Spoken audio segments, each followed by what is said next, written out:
ओम शांति। पतित पावन दुखहर्ता सुखकर्ता निराकार शिव पितांकर आज्ञाकारी विश्व कल्याणकारी संतान मानंकु आंतरिक शुभेच्छा शुभ अभिनंदन सुप्रभात। कथित अछि पवित्रता ही सुख शांतिर जननी। এই অবিনাশী সৃষ্টি নাটকর হার জিত দুঃখ সুখর খেল ମଧ୍ୟ এই পবিত্রতা আধাରରେ ହିଁ ହୋଇଥାଏ। ପୂଜା ପାଠ ମାଙ୍ଗଳିକ କାର୍ଯ୍ୟ ଆଦି ସମୟରେ ପବିତ୍ରତା ପ୍ରତି ବିଶେଷ ମହତ୍ତ୍ୱ ଦିଆଯାଇଥାଏ। ଏହାର ବିଶେଷ ନିଦର୍ଶନ ଦେଖିବାକୁ ମିଳେ ଯେତେବେଳେ ଦେବୀ ଦେବତାଙ୍କର ଆହ୍ୱାନ କରାଯାଇଥାଏ, ଯଥା ଲକ୍ଷ୍ମୀ ବ୍ରତରେ ଘରଦ୍ୱାର ପରିଷ୍କାର ପରିଚ୍ଛନ୍ନ କରି ପବିତ୍ରତାର ପ୍ରତୀକ ପଦ୍ମଫୁଲର ଝୋଟି ଆଦି ଲେଖି ଯତ୍ନ ସହକାରେ ଏହି ପର୍ବକୁ ପାଳନ କରାଯାଇଥାଏ।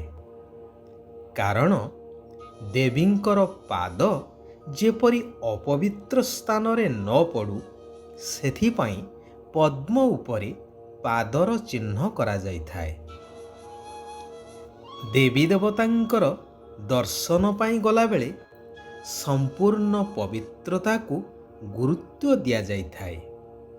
ଏପରିକି ମନ୍ଦିର ବେଢ଼ାକୁ ପ୍ରବେଶ ପୂର୍ବରୁ ପାଦ ଧୋଇବାର ପ୍ରଥା ମଧ୍ୟ ପାଳିତ ହୁଏ। ଦେବୀ ଦେବତାଙ୍କ ପାଖରେ ସମସ୍ତେ ମୁଣ୍ଡ ନୁଆଇଥାନ୍ତି ଯେହେତୁ ସେମାନେ ସମ୍ପୂର୍ଣ୍ଣ ପବିତ୍ର। ସଂସାର ତ୍ୟାଗୀ ଭିକ୍ଷୁ ସାଧୁ ସନ୍ନ୍ୟାସୀମାନଙ୍କୁ ରାଜା ମହାରାଜାମାନେ ମଧ୍ୟ ନମନ କରିଥାନ୍ତି, ଆଶୀର୍ବାଦ ଭିକ୍ଷା କରିଥାନ୍ତି କେବଳ ସାଧୁମାନଙ୍କର ପବିତ୍ରତାର ଶକ୍ତି ଯୋଗୁଁ। କିମ୍ବଦନ୍ତୀ କହେ ହାଡ଼ିପା ଯିଏକି ଝାଡ଼ୁଦାର ତାଙ୍କ ପୁଅ କହିଲା, ବାବା ମୋତେ ଗୋଟେ ଫଳ ଦରକାର। ହାଡ଼ିପା ଗଛକୁ କହିଲେ, ଗଛ ନଇଁଗଲା ଏବଂ ସେ ତାଙ୍କ ପୁଅକୁ ଫଳ ତୋଳି ଦେଲେ। ତେବେ ଏହା ସେହି ସମୟର କଥା ଯେତେବେଳେ କି ପାଞ୍ଚ ତତ୍ତ୍ୱ ସହିତ ସବୁକିଛି ପବିତ୍ର ସତୋପ୍ରଧାନ ଥିଲା ଏବଂ ସଂସାରର ସର୍ବଶ୍ରେଷ୍ଠ ପ୍ରାଣୀ ମନୁଷ୍ୟମାନଙ୍କ ଆଦେଶରେ ହିଁ କାମ କରୁଥିଲା। ତେବେ ଏଠାରେ ବୁଝିବା ଦରକାର ଏଭଳି ପବିତ୍ର ତତ୍ତ୍ୱ ବା ପ୍ରକୃତିକୁ ବଶ କରି ରଖିଥିବା ମନୁଷ୍ୟ ନିଶ୍ଚୟ ସମ୍ପୂର୍ଣ୍ଣ ପବିତ୍ରତା ଶକ୍ତିର ଅଧିକାରୀ ହେଇଥିବେ। ପୁରାଣରୁ ମଧ୍ୟ ଆମେ ଜାଣିଛେ କିପରି ସାଧୁ ସନ୍ନ୍ୟାସୀମାନଙ୍କ ପାଖରେ ହିଂସ୍ର ଜୀବଜନ୍ତୁ ମଧ୍ୟ ବଶ ହୋଇ ତାଙ୍କର ଆଦେଶ ମାନି ଚାଲୁଥିଲେ। ତାହା କେବଳ ସମ୍ଭବ ହେଉଥିଲା ପବିତ୍ରତାର ଶକ୍ତି ଆଧାରରେ। ବୈଜ୍ଞାନିକ ଦୃଷ୍ଟିକୋଣରୁ ଯଦି ଦେଖାଯାଏ ତେବେ ସମସ୍ତେ ମଧ୍ୟ ପବିତ୍ରତାର ଶକ୍ତିକୁ ସର୍ବଶ୍ରେଷ୍ଠ ବୋଲି ସ୍ୱୀକାର କରିବେ। ବିଦ୍ୟାର୍ଥୀ ଜୀବନର ପ୍ରଥମ ଏବଂ ମଜବୁତ ସ୍ତମ୍ଭ କୁହାଯାଏ ବ୍ରହ୍ମଚର୍ଯ୍ୟ ବ୍ରତକୁ। ବ୍ରହ୍ମାମୁଖ ବଂଶାବଳୀ ବ୍ରାହ୍ମଣଙ୍କର ମୂଳଦୁଆ ହିଁ ପବିତ୍ରତା ଅଟେ। ସେଥିପାଇଁ କୁହାଯାଏ କି ବ୍ରାହ୍ମଣ ଦେବତାଙ୍କ ଠାରୁ ମଧ୍ୟ ଉଚ୍ଚ। ଏହିପରି ଅନେକ ଦୃଷ୍ଟାନ୍ତ ଆମେ ପୋଥି ପୁରାଣ ଠାରୁ ଆରମ୍ଭ କରି ବର୍ତ୍ତମାନର ଏହି ବସ୍ତୁବାଦୀ ଦୁନିଆ ଠାରୁ ମଧ୍ୟ ପାଇପାରିବା। ବର୍ତ୍ତମାନ ଏହି କଳିଯୁଗୀ ପତିତ ତମୋପ୍ରଧାନ ଦୁନିଆର ଅନ୍ତିମ ସମୟରେ ପତିତ ପାବନ ନିରାକାର ପରମାତ୍ମା ଶିବ ବାବା ଆସି କହୁଛନ୍ତି, ହେ ମୋର ଆତ୍ମିକ ସନ୍ତାନମାନେ, କିଛି ବି ହେଇଯାଉ କିଛି ବି ସହନ କରିବାକୁ ପଡ଼ୁ, କିନ୍ତୁ ଏଇ ଅନ୍ତିମ ଜନ୍ମରେ ପବିତ୍ର ନିଶ୍ଚୟ ରହିବାକୁ ହେବ। କାରଣ ମୁଁ ବର୍ତ୍ତମାନ ଆସିଛି ପବିତ୍ର ସତ୍ୟଯୁଗୀ ସ୍ୱର୍ଗ ଦୁନିଆର ସ୍ଥାପନା କରିବା ପାଇଁ, ଯେଉଁ ଦୁନିଆର ମାଲିକ ତୁମମାନଙ୍କୁ ମୁଁ ମଧ୍ୟ କରିବା ପାଇଁ ଆସିଛି। ତେଣୁ ତୁମମାନଙ୍କର ପବିତ୍ରତାର ସହଯୋଗ ଦ୍ୱାରା ହିଁ ଏହା ସମ୍ଭବ ହୋଇପାରିବ। ତେଣୁ ମୁଁ ତୁମକୁ ବର୍ତ୍ତମାନ ଶ୍ରୀମତ ଦେଉଛି କି ଘର ଗୃହସ୍ଥରେ ରୁହ, କିନ୍ତୁ ପବିତ୍ର ରୁହ, ମୋତେ ମନେ ପକାଅ। ଏବେ ଅନ୍ତିମ ସମୟର ଦୃଶ୍ୟ ହେବ ସମସ୍ତେ ଶାନ୍ତିଧାମ ବ୍ରହ୍ମଲୋକ ଘରକୁ ଫେରିବାର। କୁହାଯାଏ ନା, ରାମ ବି ଗଲେ ରାବଣ ବି ଗଲା। ବାକି ସୃଷ୍ଟିକୁ ସଫା କରିବା ପାଇଁ, ନୂଆ ଦୁନିଆ ତିଆରି କରିବା ପାଇଁ ଅଳ୍ପ କିଛି ଆତ୍ମା ରହିବେ।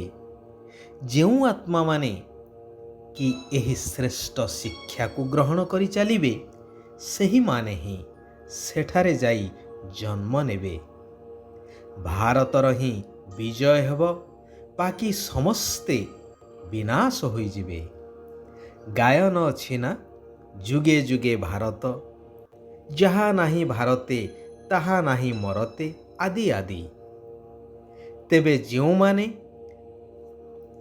ଏହି ଅନ୍ତିମ ସମୟରେ ଜ୍ଞାନବାନ ଏବଂ ଅମାପ ଧନର ଅଧିକାରୀ ହୋଇଥିବେ, ସେହିମାନଙ୍କ ପାଖରେ ସତ୍ୟଯୁଗୀ ଆଦି ଆତ୍ମାମାନେ ଜନ୍ମ ନେଇ ନୂତନ ସୃଷ୍ଟିର ମାଲିକ ହେବେ। ଏହିସବୁ କଥା ବୁଝିବା ପାଇଁ ବିଶାଳ ବୁଦ୍ଧି ଦରକାର, ଯାହା ବର୍ତ୍ତମାନ ମୁଁ ତୁମମାନଙ୍କୁ ଦେବା ପାଇଁ ଆସିଛି। ସେଥିପାଇଁ ଏବେ ଘର ଗୃହସ୍ଥରେ ରହି ସବୁ କିଛି ସମ୍ଭାଳି ବୁଦ୍ଧିକୁ ମୋ ଠାରେ ଲଗାଇ ରଖ। ଅନ୍ୟମାନଙ୍କ ଠାରୁ ମୋହ ତୁଟେଇ ଦିଅ। କୌଣସି ବି ଦେହଧାରୀକୁ ମନେ ପକାଇବାର ନାହିଁ।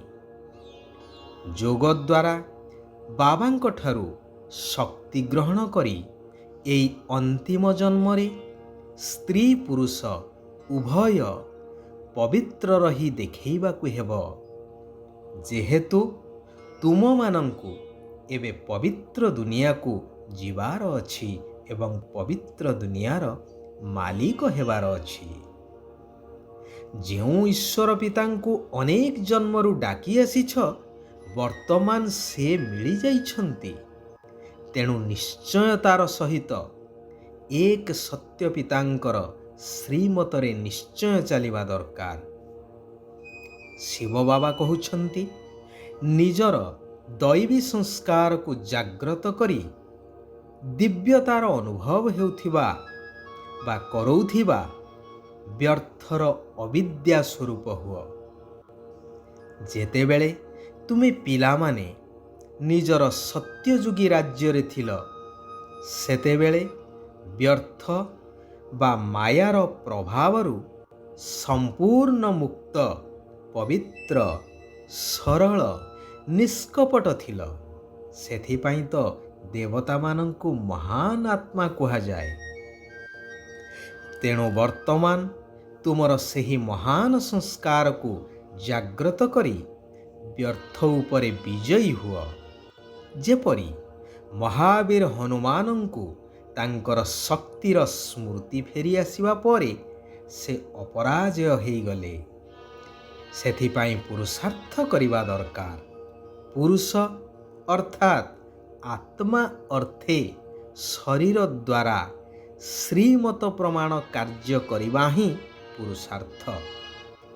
ଗୋଟିଏ ଥର ହେଇଥିବା ଭୁଲ ଯେପରି ଦ୍ୱିତୀୟ ଥର ପୁନରାବୃତ୍ତି ନ ହେଉ। ଆତ୍ମିକ ଗୋଲାପ ଫୁଲ ହୋଇ ବିକାରୀ ଦୁନିଆ ରୂପକ କଣ୍ଟା ମଧ୍ୟରେ ରହି ମଧ୍ୟ ନ୍ୟାରା ବା ଅଲଗା ଏବଂ ପ୍ୟାରା ଅର୍ଥାତ୍ ସମସ୍ତଙ୍କର ସ୍ନେହୀ ହେବା ଦରକାର। ତେବେ କୁହାଯିବ ମହାନ ଦେବାତ୍ମା ହେବାର ଯୋଗ୍ୟ। ଆଚ୍ଛା, ଆଜି ପାଇଁ ଏଇଠାରେ ଆମେମାନେ ବିରାମ ନେବା। ସାରା ବିଶ୍ୱର ଆତ୍ମାମାନଙ୍କର କଲ୍ୟାଣ ହେଉ। ସମସ୍ତେ ସୁଖ ଆଉ ଶାନ୍ତିର ଅନୁଭବ କରନ୍ତୁ। ଓମ୍ ଶାନ୍ତି, ଓମ୍ ଶାନ୍ତି, ଓମ୍ ଶାନ୍ତି।